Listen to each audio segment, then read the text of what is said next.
ఓం శ్రీ గురుభ్యో నమ. ఓం శ్రీ మాత్రే నమ. అంగారక గ్రహము అంటే ధరణీగర్భ సంభూతుడు అంటాం కుజుడు. ఈ అంగారక గ్రహము జనవరి 16వ తారీఖు నుంచి ఫిబ్రవరి 23వ తారీఖు వరకు మకర రాశిలో ఉత్తరాషాఢ నక్షత్రంలో ఉచ్చస్థానమైన మకర స్థితిలో, అందులో సహజంగా ఉత్తరాషాఢ నక్షత్రం అంటే రవి నక్షత్రము, రవి కుజులు మిత్రులు. మకర రాశిలో ఉచ్చస్థానంలో ప్రవేశంతో ద్వాదశ రాశుల యొక్క ఫలితాలు ఏ విధంగా ఉండబోతున్నాయి మనం చూసుకునేటట్టయితే, దీన్ని ఈ సంవత్సరంలో అత్యంత శక్తివంతమైన సంచారాల్లో ఒకటిగా మనం పరిగణిస్తాం. అంటే మకర రాశి అనేది అంగారకుడు ఉచ్చస్థానం. ఆ ఉచ్చస్థానంలో కూడా ఉత్తరాషాఢ నక్షత్రంలో ప్రవేశంతో 23వ తారీఖు వరకు, ఫిబ్రవరి 23వ తారీఖు వరకు ఉంటారు. అప్పుడు మరి ఎలాంటి ఫలితాలు జరగబోతున్నాయి? సహజంగా అంగారకుడు అంటే ఏంటంటే ధైర్యము, అభిరుచి, సహనము, కోపము, బాధ్యత, శారీరక బలాన్ని, ఓర్పుని సూచిస్తుంటుంది.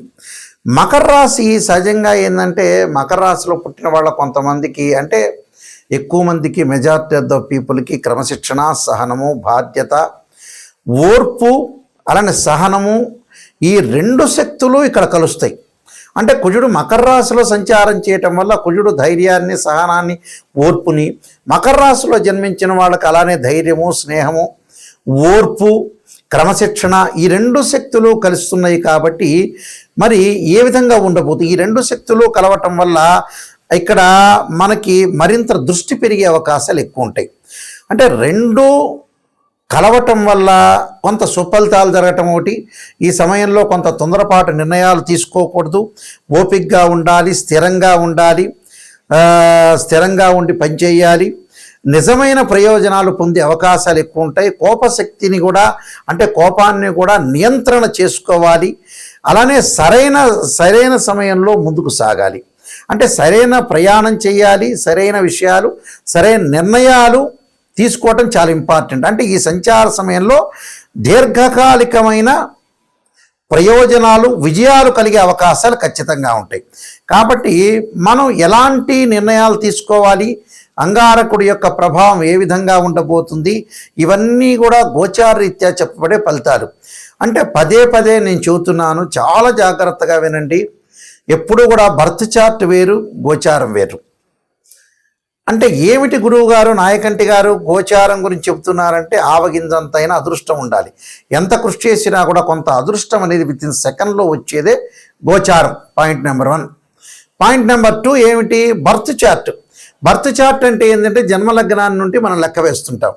జన్మలగ్నం నుంచి ద్వాదశ భావాలు ఏ విధంగా ఉన్నాయి.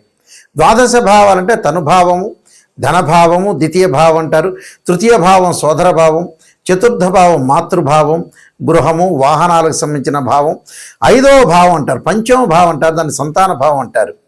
అలానే సంతానం కలగటం ఎలాగుంటుంది, అలానే సంతాన భావం తర్వాత 6వ భావం శత్రువులు, రోగాలు, రుణాలు, 7వ భావం కళత్ర భావం అంటారు. కళత్ర భావం అంటే వివాహము, 8వ భావం ఆయుష్ భావం అంటారు. ఆడవాళ్ళకు వచ్చేటప్పటికలా మాంగళికి సంబంధించిన భావం అంటారు. అంటే భర్త యొక్క క్యారెక్టర్ని అనాలిసిస్ చేసే భావం అంటారు. అలానే మనకి 9వ భావం భాగ్యభావం అంటారు. భాగ్యం ఎలా కలుగుతుంది, ఫైనాన్షియల్ పరంగా ఇంక్రీజ్ ఎలా అవుతారు. అలానే 10వ భావం అంటారు, అంటే వృత్తి సంబంధించిన భావం అంటారు. ఆ వృత్తి భావం ఏ విధంగా ఉండబోతుంది, ప్రొఫెషనల్ పరంగా వృత్తి, ఉద్యోగ, వ్యాపార రంగాలు ఎలా ఉండబోతుంది. 11వ భావం లాభభావం అంటారు, లాభం ఎలా కలుగుతుంది. వ్యయభావం అంటారు, ఖర్చులు, ప్రేమ, ఇవన్నీ తెలిసేదే వ్యయభావం అంటారు. కాబట్టి ఇవన్నీ కూడా గోచారరీత్యా తెలుస్తాయి. గోచారరీత్యా ఎప్పుడు కూడా రాశిచక్రము, భావచక్రము, నవాంశము, అలానే ఏదైతే ద్వాదశాంశము, త్రింశాంశము, దశమాంశము, అంటే D16 చార్ట్స్ని మనం అనాలిసిస్ చేయాలి. అంటే హోరా చార్టు, అలా రాశి చార్టు, భావచక్రము, ఏదైతే మనకి కుండల్లో 16 లగ్న కుండళ్ళు ఉంటాయి, ఆ 16 లగ్న కుండల్లో మనం అంతా కూడా అనాలిసిస్ చేయాలి. అంటే సప్తాంశ చక్రాల దగ్గర నుంచి, నవాంశం దగ్గర నుంచి, దశమాంశం, ద్వాదశాంశం, త్రింశాంశం, షోడశాంశం, కవేదాంశము, అక్షవేదాంశాలని చక్రాలు 16 చక్రాలు ఉంటాయి. 16 చక్రాలని ఒక కాంబినేషన్ చూసుకొని జాతకాన్ని మనం అనాలిసిస్ చేస్తాం. అలా జాతకాన్ని అనాలిసిస్ చేస్తేనే అది బర్త్ చార్ట్ అంటారు. బర్త్ చార్ట్ అంటే ఒక చెట్టుకి వేళ్ళు ఉన్నది బర్త్ చార్ట్, వేళ్ళు ఉంటాయి, ఆ వేళ్ళే బర్త్ చార్ట్. ఒక చెట్టు ఉంటుంది, ఆ చెట్టుకు వేళ్ళు ఉంటాయి, వేళ్ళకు కాండం ఉంటుంది, కాండకు కొమ్మలు ఉంటాయి, ఆ కొమ్మలకు ఆకులు ఉంటాయి, ఆ ఆకులు రాలిపోతూ ఉంటాయి. ఆకులు ఎప్పుడు వస్తాయి? రైన్ సీజన్లో వస్తాయి, వింటర్ సీజన్లో అలా ఉంటాయి, సమ్మర్ సీజన్లో కింద పడిపోతుంటాయి. ఆకులు కింద పడడాన్ని గోచారం అంటారు. అంటే గోచారం అంటే ఏంటంటే గ్రహాలు మార్పులు ఎక్కువగా జరుగుతుంది. బర్త్ చార్ట్ అంటే ఏంటంటే కాన్స్టెంట్గా ఆ గ్రహాలు అక్కడ ఉంటాయి, దశలు అంతర్దశలు 16 లగ్న కుండల్ని మనం అనాలిసిస్ చేస్తే బర్త్ చార్ట్ అనేది చాలా మోస్ట్ ఇంపార్టెంట్. బర్త్ చార్ట్ 80%, గోచారం ఎప్పుడు కూడా 20% రిజల్ట్స్ ఇచ్చే అవకాశం ఉంటుంది. కేవలం బర్త్ చార్ట్ చాలా మోస్ట్ ఇంపార్టెంట్. అలానే గోచారం అంటే ట్రాన్సిట్ సిస్టమ్ అంటారు. ట్రాన్సిట్ సిస్టమ్ ఎప్పుడు కూడా మనకి 20% సపోర్ట్ చేస్తుంటుంది. ఆ సపోర్ట్ ఎంతవరకు ఉంటుందో మనం తెలుసుకోవటమే చాలా మోస్ట్ ఇంపార్టెంట్. ఈ అంగారగ్రహం ద్వాదశ రాశుల వాళ్ళకి ఎలాంటి ఫలితాలు జరగబోతున్నాయో మనం ఒక్కసారి పరిశీలన చేద్దాం. మేషరాశి వాళ్ళకి కుజగ్రహ ప్రభావం, రాస్యాధిపతి అష్టమాధిపతి అయిన కుజుడు దశమంలో మకర రాశిలో ఉచ్చస్థానంలో ఉండటం వల్ల డెవలప్మెంట్ ఎక్కువ జరిగే అవకాశాలు ఎక్కువ ఉంటాయి. వాళ్ళ లైఫ్లో కేర్, గుర్తింపు, సామాజికంగా వాళ్ళు అనుకూలంగా ఉండటం, అలానే ఇమేజీ వాళ్ళ యొక్క ప్రాధాన్యత బాగా పెంచుకుంటారు. అలానే వృత్తిపరమైన వృద్ధి అంటే డెవలప్మెంట్ అంటే ఉద్యోగంలో అనుకూలంగా ఉండటం, వృత్తిపరంగా అనుకూలంగా ఉండే అవకాశాలు ఎక్కువ ఉంటాం. అలానే వృత్తిపరమైన వృద్ధే కాకుండా నాయకత్వ లక్షణాలు కూడా బాగా పెరగటం, స్థిరమైన కృషి చేయటం, అలానే అన్ని ప్రతిఫలాలు ఉద్యోగపరంగా, ఫైనాన్షియల్ పరంగా, ఆకస్మికంగా ధనలాభం, నూతన ఉద్యోగాల్లో కొంత అనుకూలంగా ఉండటం, బలమైన పనులు చేయటం, ఆత్మవిశ్వాసం బాగా పెరిగే అవకాశాలు ఎక్కువ ఉంటాయి. అలానే బాధ్యతలు కూడా బాగా పెరుగుతాయి. అలానే వ్యక్తిత్వము, కుటుంబము, సృజనాత్మక శక్తి, ఆలోచనలు బాగా ప్రభావితం చేసే అవకాశాలు ఉంటాయి. కొంత భావ ఉద్వేగాలకి వెళ్లకుండా, కోపాలకు వెళ్లకుండా కొంత నియంత్రణ చేసుకోండి. మరింత ఒత్తిడికి వెళ్లకుండా కూడా చూసుకోవటం మంచిది. ఉన్నతమైన అధికారులతోటి అంటే మీ బాస్ తోటి కొన్ని విభేదాలు రాకుండా చూసుకోండి. అయితే మీ కార్యాలయాల్లో మీరు ఏదైతే ఆఫీసులు ఉంటే దానిలో కొంత ఓపికగా ఉండండి, సహనంతో ప్రవర్తన చేయండి. సహనంతో ప్రవర్తన చేయటం వల్ల కూడా అనుకూలమైన ఫలితాలు ఎక్కువగా ఉంటాయి. అంటే వృత్తిపరంగా ఆలోచన చేయండి. వృత్తి, ఉద్యోగ, వ్యాపార రంగాల ఆవేశం లేకుండా లౌకిక జ్ఞానంతో ఉండండి. అలానే నూతన వ్యాపారాలు చేయండి. ప్రయాణాల్లో కొంత భద్రత సాధించండి. ప్రయాణాలు వెళ్ళేటప్పుడు మనం జర్నీ చేసిన ఆటోమేటిక్గా కొంత జాగ్రత్తగా ఉండటం చాలా ఇంపార్టెంట్. అలానే కోపం అంటే ఫైనాన్షియల్ పరంగా డెవలప్మెంట్ ఉంటుంది, కానీ బట్ కోపము లౌకిక జ్ఞానంతో ముందుకు వెళ్ళాలి. అంటే ఎవరి మీద కూడా సహనంగా ప్రవర్తించాలి, కొంత ఓర్పుగా ఉండాలి. అలానే ఉద్యోగపరంగా ఉద్యోగ రంగాల్లో కూడా కొంత జాగ్రత్తగా అంటే సరైన ప్రణాళికతోటి ముందుకు వెళ్ళాలి లైఫ్లో. అయితే అంగారకుడి యొక్క మీకు ఏదైతే దశమ స్థానంలో ఉండటం వల్ల మంగళవారం రోజున ఆంజనేయ స్వామికి ఎర్రటి పూలతోటి మీరు పూజించటం వల్ల కొంత మంచి జరిగే అవకాశాలు ఖచ్చితంగా ఉంటాయి. మనకి కుజుడు యొక్క ప్రభావం అనేది చాలా మోస్ట్ ఇంపార్టెంట్. కుజగ్రహం అనేది మనకి జాతకంలో అనుకూలంగా లేకపోతే అంటే గోచారరీత్యా సహజంగా వాళ్ళ రాశి దగ్గర నుంచి 3, 6, 11 స్థానాల్లో ఉంటే సుఫలితాన్ని ఇస్తాడు. మిగతావి మిశ్రమైన ఫలితాలు ఉంటాయి, మిగతావి చెడు ఫలితాలు ఉంటాయి. ఇది గోచారం.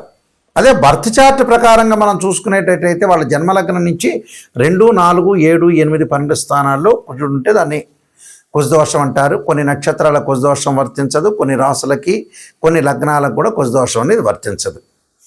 అయితే ఇక్కడ అంగారక గ్రహం యొక్క ప్రభావం ఏ విధంగా ఉంటుంది, దాని నివారణ ఎలా చేసుకోవాలంటే సహజంగా అంగారకుడి యొక్క హోమము, అంగారకాగ్నే శక్తి అస్తాయి ధీమే తన్నో భౌమ ప్రచోదయాత్ అనే మంత్రాన్ని, తత్పురుషా విద్యే మహాసేనాయ ధీమే తన్నో షణ్ముఖ ప్రచోదయాత్ అనే మంత్రాన్ని చక్కగా చదువుకోవాలి.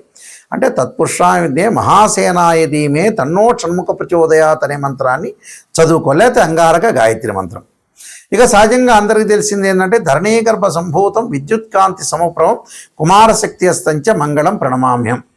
అంటే కోర్టు సమస్యలున్నా, అన్నదమ్ముల మధ్యలో గొడవలు జరుగుతున్నా, పిత్రార్జిత సమస్యలున్నా, కెమికల్ కంపెనీ వాళ్ళు కానీ, రియల్ ఎస్టేట్ వాళ్ళు కానీ, కన్స్ట్రక్షన్స్ వాళ్ళకు కానీ, ఎవరికైతే వివాదాలు, ఆర్గ్యుమెంట్స్, పోలీస్ స్టేషన్లు, కోర్టు సమస్యలు ఉంటాయో వీళ్ళందరూ కూడా తప్పకుండా అంగారకుడి యొక్క ఆరాధన, శ్రీ వల్లీ దేవసేన సంస్థ సుబ్రహ్మణ్య స్వామి యొక్క ఆరాధనకి చేయాలి. వివాహం కాని వాళ్ళు కూడా ఖచ్చితంగా అంగారకుడి యొక్క జపం, అంగారకుడి యొక్క హోమం, అలాగనే కందులు దానం చేయటం, ఎర్రని వస్త్రము, ఎర్రని గొడుగు, ఎర్రని చెప్పులు, ఎర్రని పూలు లాంటివి దానం చేయటం వల్ల కూడా వీళ్ళకి మంచి జరిగే అవకాశాలు ఖచ్చితంగా ఉంటాయి. నిజంగా ఎవరైనా సరే జాతకాన్ని తెలుసుకునే వాళ్ళు నెగిటివ్ అయినా పాజిటివ్ అయినా తెలుసుకోవాలి. చాలామంది కూడా ఈ మధ్యకాలంలో ప్రతి సంవత్సరం కూడా బాగానే ఉందండి గురువు గారండి, ఈ సంవత్సరం బాగుంటుంది, వచ్చే సంవత్సరం బాగుంటుంది, గురువుల దగ్గరికి వెళ్ళంగానే ప్రతి వాళ్ళు అలా చెబుతూ ఉన్నారు ఈ మధ్యకాలంలో. అవన్నీ కూడా గోచారీత్యా చెప్పబడే ఫలితాలే కానీ బర్త్ చార్ట్ అనుసరించి కావు. అందువల్ల మా దగ్గర ఎవరైతే జాతకాన్ని మనం కన్సల్ట్ చేస్తారో వాళ్ళకి నెగిటివ్ అయినా పాజిటివ్ అయినా తెలుసుకునే వాళ్ళు మాత్రమే నా దగ్గర ఫోన్ చేయండి. నిజాన్ని తెలుసుకోవాలి, బాగుపడాలనుకునే వ్యక్తులు మాత్రమే ఫోన్ చేయండి. చాలామంది కూడా అంతా అయిపోయిన తర్వాత 70 ఏళ్ళకు వచ్చి నాయకంటి గారు మేము ఎలా సంపాదించాలనే వాళ్ళు చాలామంది ఉంటారు. 60 ఏళ్ళు రావటం ఎప్పుడు పెళ్లి చేసుకోవాలని చెప్పేవాళ్ళు, 50 ఏళ్ళు కాగానే ఎప్పుడు సంతానం అనే వ్యక్తులు చాలామంది ఉన్నారు ప్రపంచంలో. మన జీవితం అంతా కూడా మన చేతుల్లోనే ఎక్కువ పర్సెంట్ ఉంటుంది. మనం నాశనం చేసుకున్నట్టు అవుతుంది. అంటే స్వయంకృత అపరాధం అనేది చేయొద్దండి. నిజాన్ని తెలుసుకోండి, ముందు అలర్ట్ కాండి. ఎవరైనా సరే ఫైనాన్షియల్ పరంగా ఇన్కమ్ సంపాదించాలని వాళ్ళ దశలు అంతర్దశలు చూడాలి. కొన్ని ఎక్కువ మంది జాతకాల్లో ఈ కాలంలో 50-55కే వాళ్ళ జీవితం అనేది ముగుస్తుంది. ముగియటం అంటే ఏంటంటే అంతకంటే ఫైనాన్షియల్ పరంగా ఆ తర్వాత సంపాదించలేని స్థితి వచ్చే అవకాశం ఉంటుంది. కాబట్టి స్టెబిలిటీ 55 కల్లా స్టెబిలిటీ కావాలి. ఆ తర్వాత ఫైనాన్షియల్ పరంగా గ్రోత్ ఉన్నా లేకపోయినా కూడా ఉన్నది పెట్టుకొని తినే అవకాశం ఉంటుంది. మెంటల్ టెన్షన్ లేకుండా ఉద్యోగపరంగా కానీ, వ్యాపార పరంగా కానీ, వృత్తిపరంగా కానీ కొంత జాగ్రత్తగా ఉండి ముందుకు వెళ్ళండి అని మా సూచన. ఎందుకంటే నేను నెంబర్ ఆఫ్ ఆస్ట్రాలజీ బుక్స్ రాశాను, అలానే నా క్వాలిఫికేషన్స్ అన్నీ కూడా మీకు కనపడుతూ ఉంటాయి.